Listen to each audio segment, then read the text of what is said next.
Hello everyone and welcome to TalentSprint. In this session we are going to discuss about circles, which is a very important and interesting chapter from geometry. So let's start with the definition of a circle. Now I'm sure you all know what a circle is, right? Or how a circle looks like, right?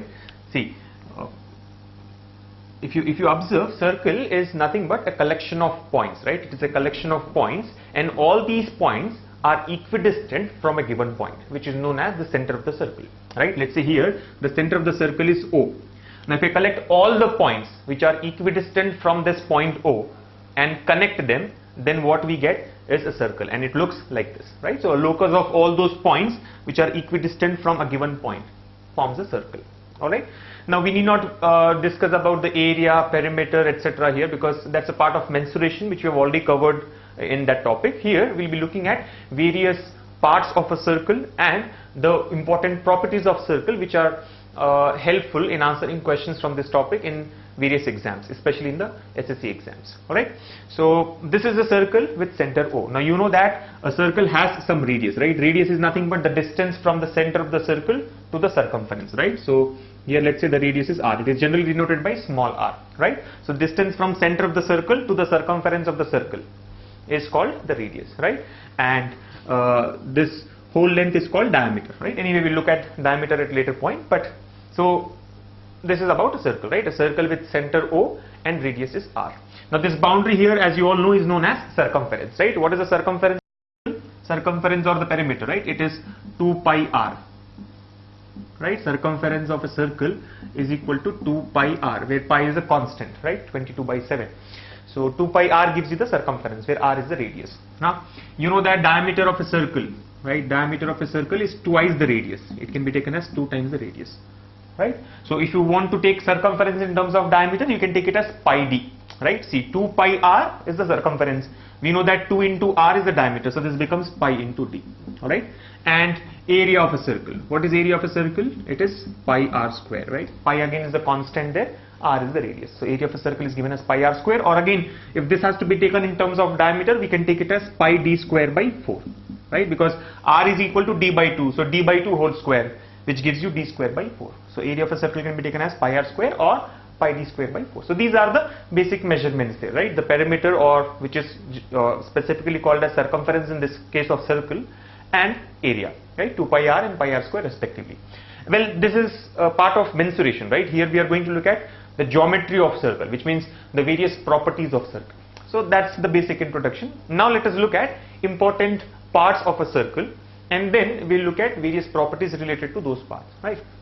So I would like to start with something called as arc, right? All of you would have heard about an arc, right? What is an arc? Arc is a part of the circumference of the circle, right? You know that this is a complete circumference, right? This complete boundary is called as circumference. Now some part of that circumference is called as an arc, right? Arc. So what is the definition? Arc is, you know, some part of the circumference, right? For example, let's say from A to B, right? A to B. This is called arc, right? This is called as arc.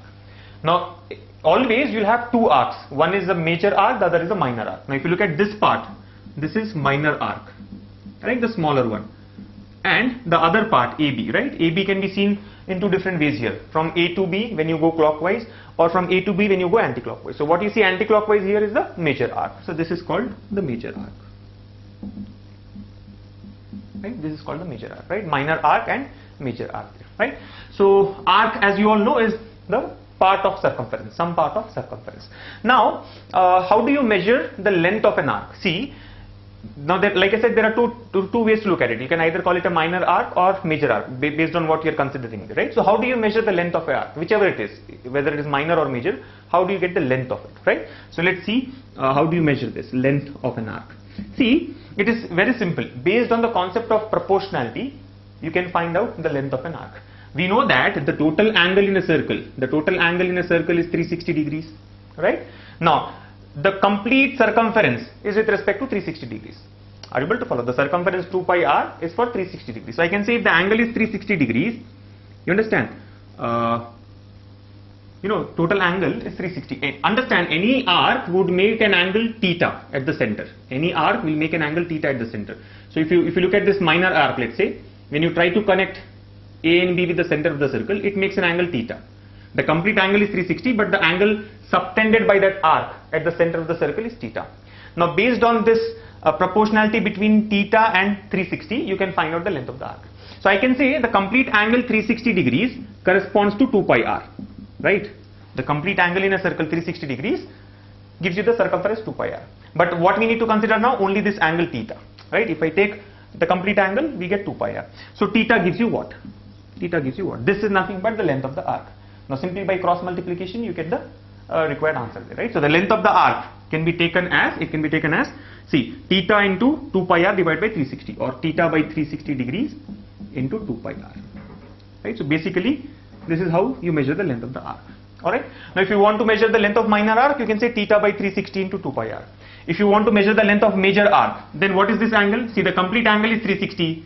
The angle in the minor arc is theta. So what will be the angle in the major arc? It will be 360 minus theta. So there you can take it as 360 minus theta by 360 into 2 pi r. So basically the concept is arc is some part of circumference. So total angle 360 gives you 2 pi r. Whatever angle is subtended by the arc at the center will give you the length of that arc, right? Whether it is major or minor. So that's about arc, right? So simple, that arc subtends some angle, certain angle at the center. Based on that angle, we can find out the length. Now, the next important part of a circle which we need to learn here is sector. What you have learned so far is arc, and like I've mentioned, arc is a part of circumference. What is a sector? Sector is a part of the complete circle. What you have seen so far is arc, which was a part of circumference. But sector now is a part of the complete circle, right? Now this complete area is pi r square, as we have discussed, right?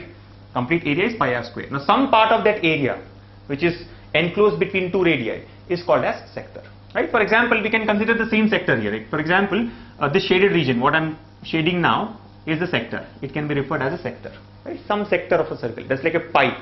Out of a complete circle, you have removed one pi. So how do you measure the area of that sector? With respect to arc, we take the length. With respect to sector, it is area, because sector, like I've mentioned, is a part of the complete area. Arc is a part of the complete circumference. Circumference is nothing but length.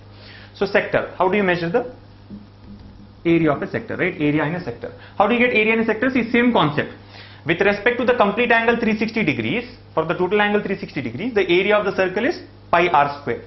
With respect to theta, how much will be the area? Same proportionality concept, cross multiply and you will get the required area there, right? So the area of a sector can be taken as the angle subtended by the sector or the arc of that sector at the center, which is theta, divided by 360 degrees into the area of the complete circle. What is area of complete circle? Pi r square.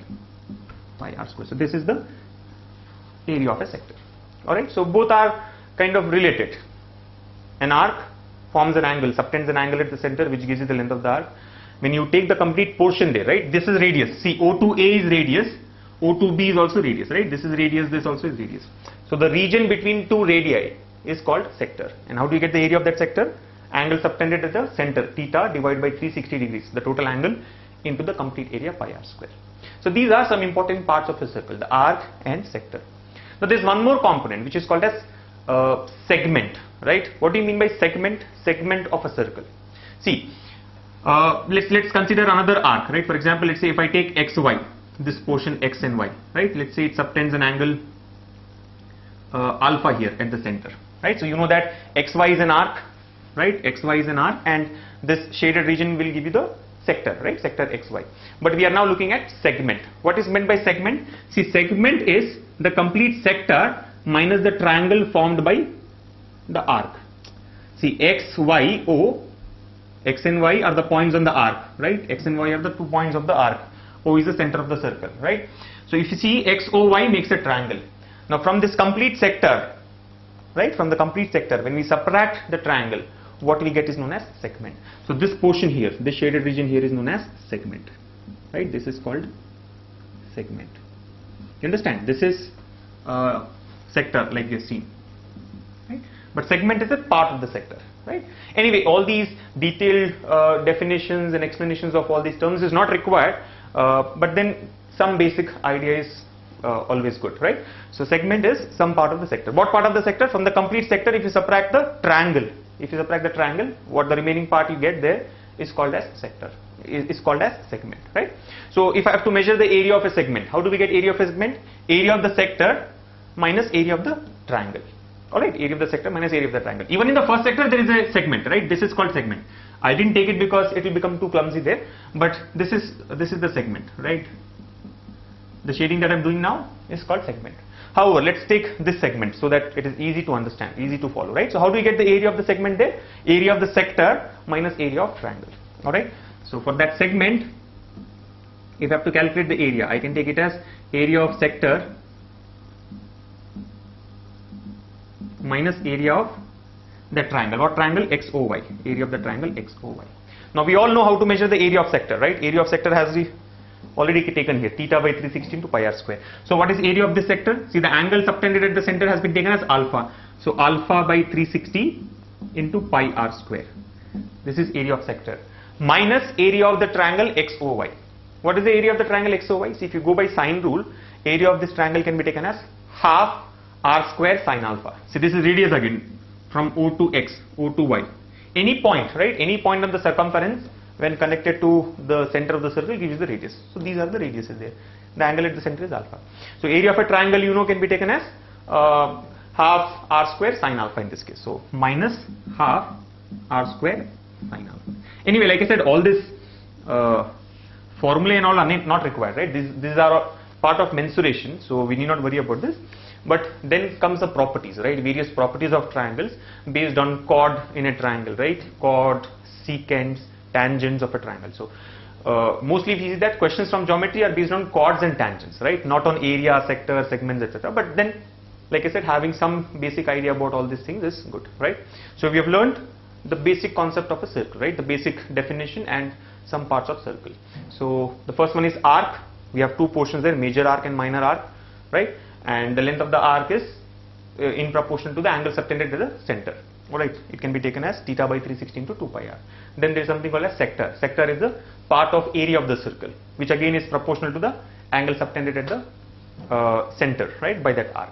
Then segment. Segment is minus the triangle formed by that arc there. Alright, which can be taken as alpha by 360 into pi r square, which is nothing but sector area, right? Sector area minus half r square sine alpha. For this segment, if I have to find out the area, you understand, this complete is sector. Don't get confused. This complete is sector. This portion is called segment. So for the top segment, if I have to find out the area, how will we get that? See, area of the sector, which we have taken as theta by 360 into pi r square, because the angle at the center is theta. So theta by 360 into pi r square minus area of this triangle. What is the area of the triangle? Half r square sine theta. Alright, so that's how simple it is. Alright.